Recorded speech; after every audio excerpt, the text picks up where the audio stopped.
आज गावोगावी घरोघरी कुत्रा आणि मांजर पाळले जातात। कुत्रा पाळण्याची कारणे पाहिली तर शेती आणि घराच्या रखवालीसाठी, शर्यतीसाठी, शिकारीसाठी तर काही ठिकाणी शोभेसाठी देखील पाळणारे हौशी लोक आहेत। त्याबरोबरच भटक्या कुत्र्यांची संख्या पाहिली तर गावोगावी असंख्य कुत्र्यांचे कळपच्या कळप दिसतात।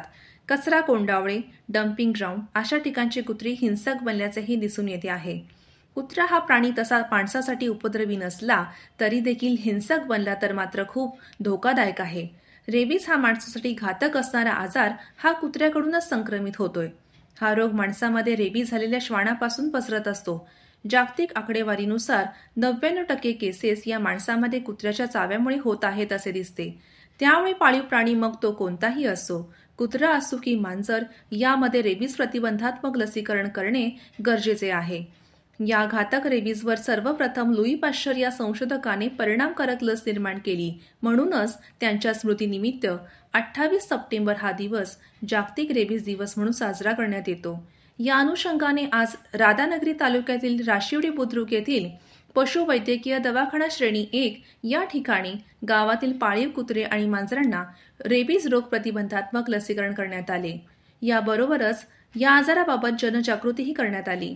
लसीकरण शिबिर शुभारंभ पंचायत समिती राधानगरीचे पशुधन विकास अधिकारी डॉक्टर मनोज ससाने यांच्या हस्ते करण्यात आले। यावेळी पंचायत समिती राधानगरीचे माजी उपसभापती उत्तम पाटील, पशुधन पर्यवेक्षक डॉक्टर प्रल्हाद ढेकळे, पशुधन विकास अधिकारी डॉक्टर जयेश लोकरे, पत्रकार राजू पाटील, शंकर चांदणे, सुशांत पिसाळ, सौरव पाटील, धीरज जाधव यांच्याबरोबरच गावातील जागरूक श्वानप्रेमी उपस्थित होते। पण लसीकरणासाठीचा अल्प प्रतिसाद पाहिला तर मात्र अजूनही कुत्रा आणि मांजर पाळणारे नागरिक अशा लसीकरणाविषयी गंभीर असल्याचे दिसत नाही। शासनाच्या वतीने सामाजिक आरोग्याचा विचार करूनच अशा लसीकरणांचं नियोजन केलेलं असतं। यासाठी ज्या त्या गावातील ग्रामपंचायतीने देखील सहभाग घेऊन गावात दवंडी देऊन अगदी सक्तीने पाळीव आणि भटक्या प्राण्यांनाही असं लसीकरण करून घेणे गरजेचे आहे। अन्यथा अशा उपक्रमांकडे कानाडोळा केल्यामुळे अनेक निष्पाप आणि निरागस बळी जातच राहतील।